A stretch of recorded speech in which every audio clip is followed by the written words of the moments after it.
Dear students, today we are going to do a poem from class 12 English textbook Flamingo. The name of the poem is An Elementary School Classroom in a Slum, written by Stephen Spender. What is a slum? Slum is an area where the poor people live. Elementary means basic. This poem is about an elementary classroom, an elementary school classroom in a slum area. Now the theme of the poem is, it reflects harsh realities of slum children. It also reflects the wide gap between the rich and the poor, the haves and the have-nots. The slum children are deprived of right to education, and the message that the poet gives is, it is the poet's appeal to the educated and the rich people of society to improve the classroom conditions of the slum children, to provide them proper classroom conditions, proper facilities where these children can get education, and so that they can acquire education and they have a bright future.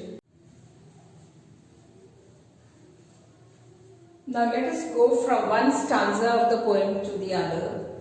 In the first stanza, the poet describes about the poor physical appearance of the slum children. The slum children are far from fresh environment. They live in the slums in poor conditions, no fresh air, the sky overhead is polluted, they have pale faces which look like rootless weeds. Then they have stunted growth because of malnutrition. They don't get proper food, proper diet. So they have stunted growth, they have twisted bones, they have bone diseases, they have hereditary diseases, hereditary bone diseases which they have got from their parents. There is a child who has a weighed down head because of child labor. There is another child who is a paper seeming boy, that is looks like paper, thin like paper. He has rat's eyes, that is hungry eyes, hunger in his eyes. And then there is another child, a sweet unnoticed child at the back of the classroom who is lost in his dreams. He is looking at the squirrel outside and wants to play like a squirrel. He is dreaming of a happy life. In the second stanza, the poet talks about the poor classroom conditions. The classroom looks very dull. The walls need repair. The walls are sour cream walls, that is pale colored walls. They need whitewash, they need paint to be painted, and they need repair, and for the repair donations are required, and the education that is given to them is meaningless, because the pictures on the four walls of the classroom indicate what kind of education is being given to them.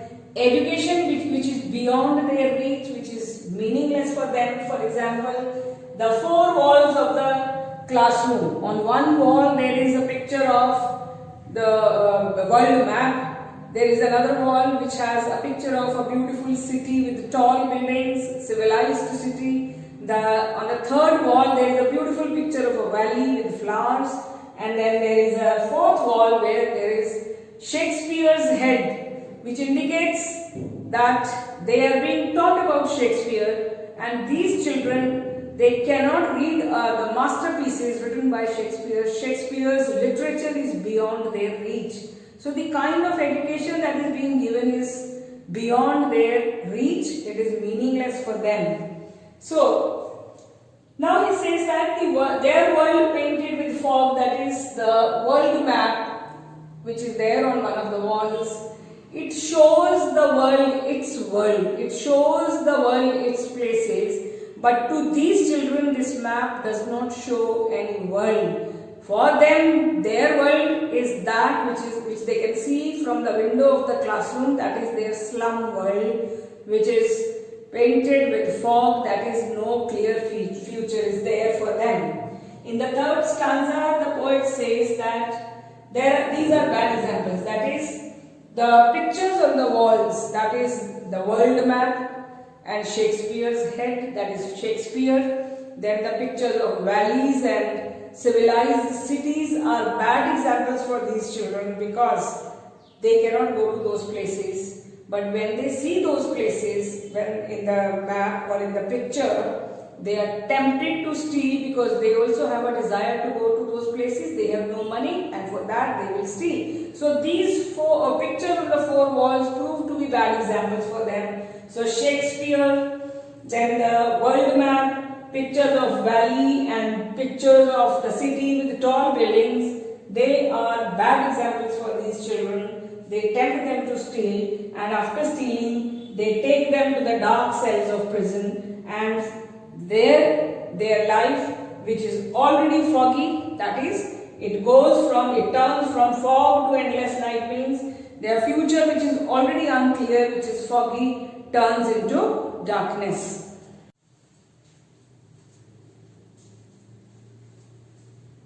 In the fourth stanza, that is the last stanza, the poet appeals to the rich and educated people of society in order to help these children acquire proper education. He appeals to the governor, inspector, visitor, VIP visitor, all educated people or people holding high authorities to improve the classroom conditions of these children. He appeals to these people to open windows of opportunities for these slum children, to give them opportunities to grow, to get education. Now he says, open the windows of opportunities, the windows which are shut upon their lives like catacombs. Catacombs are underground dark tunnels.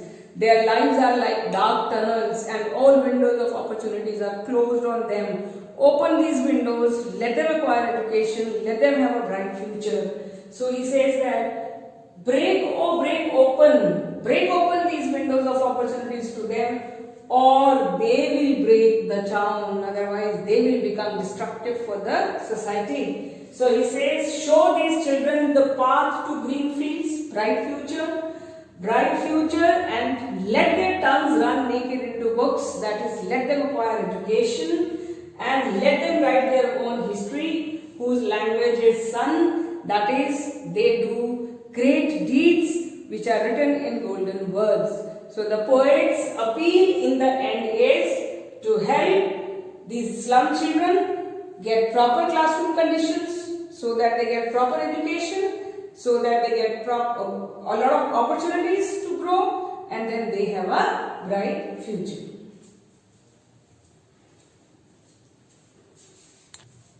Now let us see the literary devices used in the poem. In the poem there are similes and metaphors. Similes, for example, like rootless weeds. The children's faces are compared with the rootless weeds, that is, faded faces, dull faces, like plants without roots. Then bottle bits on stone, like bottle bits on stone, that is, the shattered glasses on their spectacles look like pieces of broken glass on stone. Then like catacombs, their dark lives like underground tunnels, or the dark and dingy rooms in which they live are like tunnels, underground tunnels, darkness there, no windows, no fresh air. Slums as big as doom. Their slum area is compared to doom, that is death or hell, as big as hell. Then metaphors are rat's eyes, hungry eyes. Then father's gnawed disease, father's bone disease which has made him look crooked. Squirrel's game, happy life, happiness. Tree room, place of fun. Future painted with fog, that is, their future is unclear. Lead sky, polluted sky. Spectacles of steel, spectacles that they are wearing. Then spectacles of steel, that is, spectacles that they are wearing are made of shattered glasses.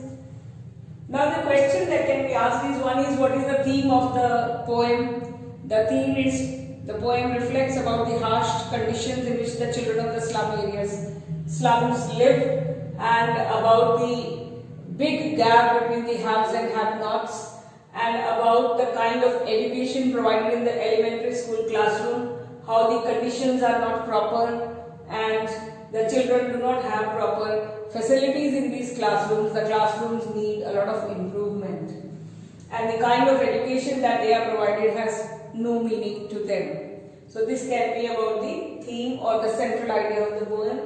What is the message that the poem gives? The message is that the rich people of society, or the rich and the educated people of society, should do something to provide proper classroom conditions to these slum children and to help them have a bright future, to arrange for donations and funds for improving their classroom conditions, for their education, and then to provide them opportunities to grow and prosper. Now another question can be, how are the pictures on the walls of slum classroom a total contrast with the world of slum children? The pictures in the classroom are totally different, totally in contrast with their life, because the pictures are of a world, civilized world, beautiful world, and even the world map is showing beautiful places. Then Shakespeare, who writes beautiful literature, and his literature, his novels, his stories mention about beautiful places, and pictures of valley with flowers. All these pictures indicate prosperous life and life which is beyond their reach. Those beautiful places reflected in these pictures are beyond the reach of these children. Rather, these pictures tempt them to steal. So the education that is being provided, they are being taught about Shakespeare. Shakespeare's masterpieces are beyond their reach. So these children are being given that education which is of no use to them. So the education that should be given to them should be matching with their conditions. So